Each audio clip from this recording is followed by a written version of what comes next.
Hello friends, Gayatri క్రియేషన్కి స్వాగతం. ఈరోజు మనం పిశాచాల పెళ్లి విందు అనే కథ గురించి చెప్పుకోబోతున్నాం.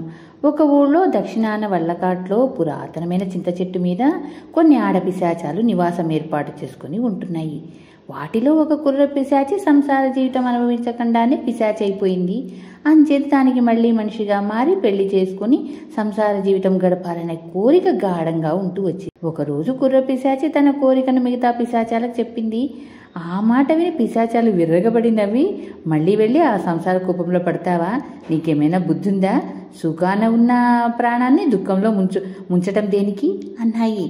అత్తగారి బాధలు, ఆడపడుచుల సాధింపులు భరించలేకనే నేను ఊరిపోసుకున్నాను. అది ఆ సంగతి నీకు తెలియదేమో అన్నదొక పిశాచి.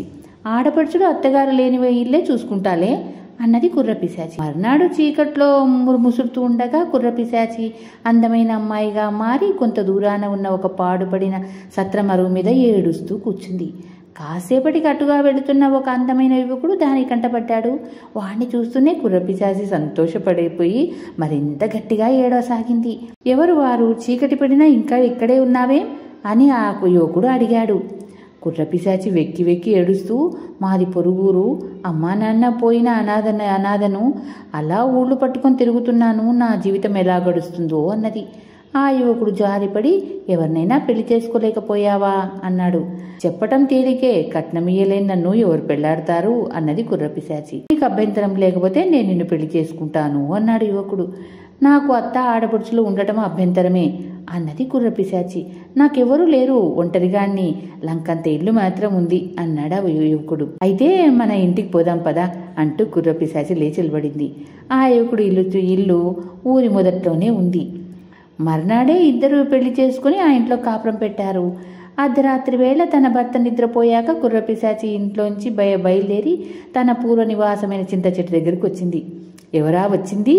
ఎంత ధైర్యం! చీల్చండి, చంపండి అని పిశాచాలు హంగామా చేశాయి. కుర్రపిశాచి వాటి హడావిడి చూసి కాసేపు విరగబడి నవ్వి తన అసలు రూపం ధరించింది. అరే నువ్వా? పోల్చుకోలేకపోయాం సుమా, నువ్వు వెళ్ళిన పని సానుకూలమైందా అని పిశాచాలు ఆత్రంగా అడిగాయి. అందమైన యువకుడే దొరికాడు, అత్త ఆడపడుచులు లేరు, పాతకాలపు పెద్ద ఇల్లు అని కుర్రపిశాచి గొప్పలు చెప్పుకుంది. నీ మొగుడు ఎలాంటివాడు? కాపురం ఎలా ఉంది అన్నది ఒక ఆడపిశాచి.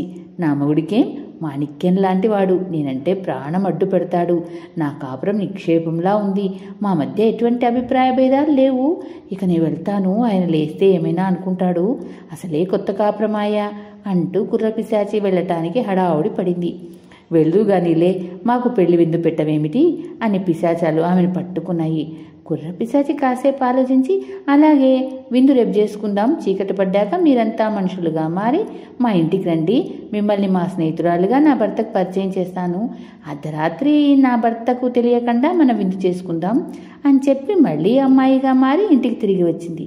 మర్నాడు చీకటి పడ్డాక పిశాచాలన్నీ అమ్మాయిలుగా మారి వచ్చి కుర్రపిశాచి ఇంటి తలుపు తట్టాయి. కుర్రపిశాచి ఏమీ ఎరగనట్టు తలుపు తెరిచి, అరే అంతా ఒక్కసారే కట్టుకుని వచ్చారే అని ఆశ్చర్యం నటించి వాళ్ళని తన స్నేహితురాలుగా తన భర్తకు పరిచయం చేసింది.